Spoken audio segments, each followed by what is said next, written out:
هي جنة طابت وطابت ጀነትን አላት ሊገልጿት አቅም ያነሳቸው አረፍተ ነገር ተደራጅተው የተሳናቸው ውብ ዓለም ግዙፍ ዓለም መቋረጫ የሌለው ዓለም ጸጋ የሞላበት ዓለም ጀና ዳሩል ሙተቂን የምእመናን ምድር ሙእሚኖች ያለቀሱላት ለሊት ተነስተው የለመኗት የስኬት ምድር የስኬት መቋጫ የደስታ ማሳረጊያ የፌሽታ ማተሚያ ጀነት እሷ ውስጥ በሽታ የለም ህመም የለም ሞት የለም እሷ ውስጥ ሽንት ቤት መጸዳዳት የለም አክታ የለም እሷ ውስጥ ጭንቀት የለም ትካዜ የለም ሐዘን የለም ስሟም ዳሩ ሰላም ነው የሰላም ምድር ብቻ ነች እሷ ውስጥ ተንኮል የለም ነገር የለም እሷ ውስጥ ክፋት የለም ደስታ ፌሽታ ስኬት ድሎት ሁሌም ሰርግ ሁሌም ፌሽታ ሁሌም የማይቋረጥ ደስታው የማይሰለች ውብ ዓለም ጀነት አዕደቱ ለዒባዲ الصالحين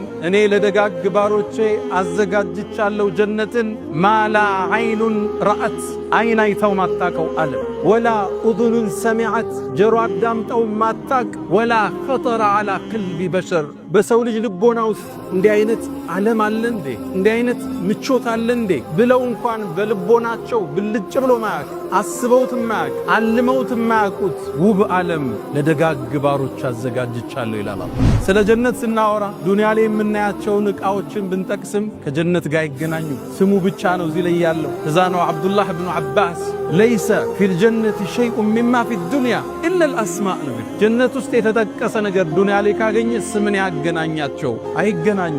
ውበቱ አይነቱ መዓዛው ጥፍጥናው ስያሜው ብቻ ነው።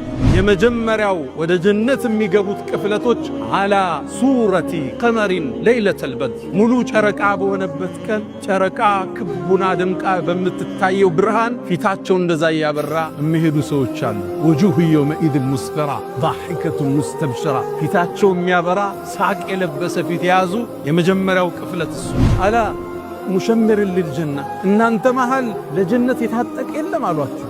በአላህ ይሁንብኛል ጀነት እኮ ኑሩን የተለእለእ የሚያበራ የብርሃን የተንቀለቀለበት ዓለም ወረይሓነቱን ተህተዝ ስታየው ምልከታህን ዓይንህን የሚማርክ ልዩ ዓለም ወባሕሩን ሙተሪድ የማይቋረጡ ወንዞች የሚፈሱበት ምድር ነው። ወቀስሩን መሺድ በጣም የተዋቡ ውብ ሕንፃዎች ቤተ መንግሥቶች ያሉበት ውብ ዓለም እኮ ነው አሏቸው። ሰሓቦቹም የአላህ መልእክተኛ በእርግጠኛ ጀነት ታጥቀናል አሉ።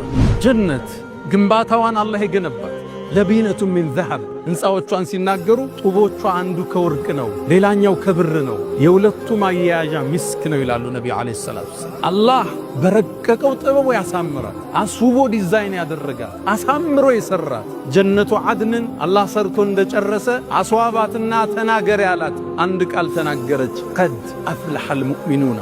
ይህን ጸጋ የሚያገኙት ሙእሚኖች ተሳካላቸዋል። ጀነት ራሱ እያንዳንዱ የጀነት ሰው የራሱ የሆነ ዓለም አለው ግዙፍ ዓለም የራሱ ወንዞች አሉት የራሱ ቤተ መንግሥቶች አሉት የራሱ የሆኑ ድንኳኖች አሉት የራሱ የሆነ ሰፊ ዓለም ግዛት ለአንድ ሰው ይሰጠዋል። ኢዛ ረአይተሁም ይላል እነዚህ ኸዳሞችን ስታያቸው ሐሲብተሁም ይመስሉሃል ልኡሉአን መንሱራ የተበተነ ሉል ነው የሚመስሉ የጀነት ሰዎች ሁሙል ሙሉክ አለል አስረቲል በይዳ ነጩ ዙፋን ላይ የተቀመጡ ነገሥታቶች እነሱ ናቸው። ዛሬ ምናልባት መንገድ ላይ የምታየው ፓርክ የሚጠብቅ ጫማህን የሚያጸዳ ከጀነት ነገሥታቶች አንዱ ሊሆን ይችላል። የናከው ጎረቤትህ ክብር ያልሰጠኸው የሥራ ባልደረባ አሊያም አጋዥህ ከጀነት ነገሥታቶች ውስጥ አንዱ ሊሆን ይችላል። ኢነ አስሓበል ጀነት ልየውም አላላ ዛሬ እኮ የጀነት ሰዎች አሉ ፊ ሹግሊን ፋኪሁን ቢዚ ሁነዋል አላላ ፋኪሁን እየተደሰቱ በምን ቢዚ ሆኑ ቃሉ ፊ ጀሪል አንሃር ወንዞችን እያፈሰሱ ወከትፊ ቲማር ፍሬዎችን እየቆረጡ እየተመገቡ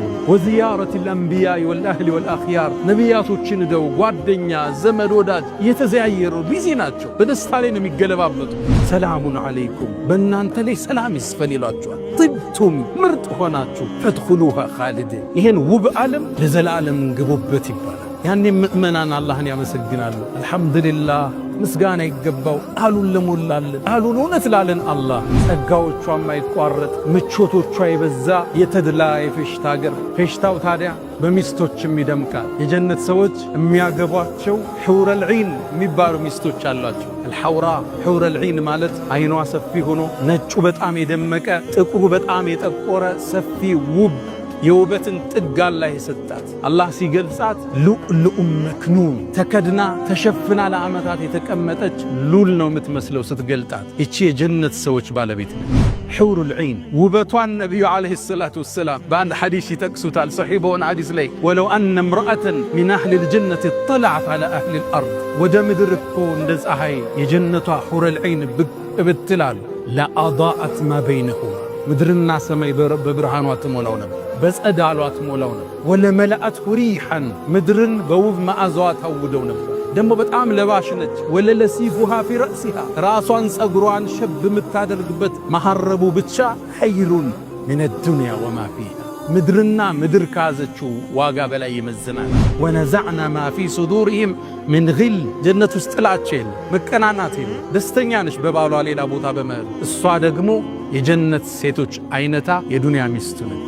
ኢና አንሸእናሁነ ኢንሻአን የሚለው አላህ እንደ አዲስ እናድሳቸዋለን፣ እንደ አዲስ እንፈጥራቸዋለን። አስውቦ የዱንያ ሚስቱን የጀነት ሴቶች ንግሥት አድርጎ ያስቀምጥለታል። የጀነት የጸጋው መቋጫ፣ የደስታው ማሳረጊያ፣ የፌሽታው ማተሚያ የፍጥረት ዓለሙን ጌታ አላህን ማየት፣ ለዓመታት የሰገዱለትን፣ ሐጅ ላይ ያለቀሱለትን፣ ጾመው የተራቡለትን፣ ትእዛዙን የጠበቁለትን፣ ያከበሩትን፣ ከሱ ውጭ ሌላ ላናጋራም ብለው የጸኑትን አላህ ማን ነው? እሱ ነው ያለው አሉ ነቢዩ ዓለይሂ ሰላቱ ወሰላም። ታዲያ ይቺ ጀነት አጓጓቻቸው፣ ኢባዳ ላይ ያጠነከረቻቸው፣ ሥራ ላይ እንዲበረቱ አደረገቻቸው። ሥራ ላይ እንዲበረቱ